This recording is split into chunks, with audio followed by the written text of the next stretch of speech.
First page நேயர்களுக்கு வணக்கம்.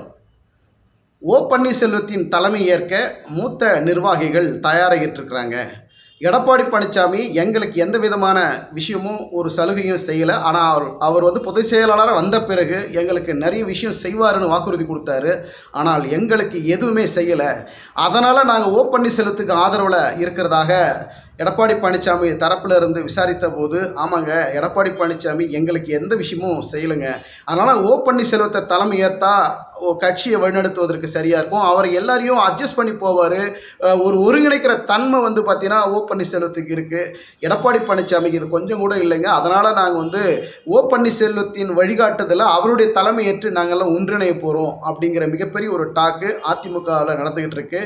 Edappadi Palaniswami SP Velumani கிட்ட ஒரு கார்னர் பண்ணுறாரு. ஏற்கனவே வெளியில் இருக்கக்கூடிய ஓ பன்னீர்செல்வத்தை சசிகலாவை உள்ளே சேர்க்கக்கூடாதுங்கிற மிகப்பெரிய போராட்டத்தில் இருக்கிறாரு. பாஜக மிகப்பெரிய அழுத்தத்தை எடப்பாடி பழனிசாமி கொடுக்குறாங்க. 2026 சட்டமன்ற தேர்தலில் பல சிக்கல்களை எதிர்கொண்டு காத்திருக்கிறாரு எடப்பாடி பழனிசாமி. அதெல்லாம் எப்படி முறியடிக்கப் போகிறார்? தோல்வி முகமா வெற்றி முகமா? பொறுத்திருந்து பார்க்கலாம். நன்றி, வணக்கம்.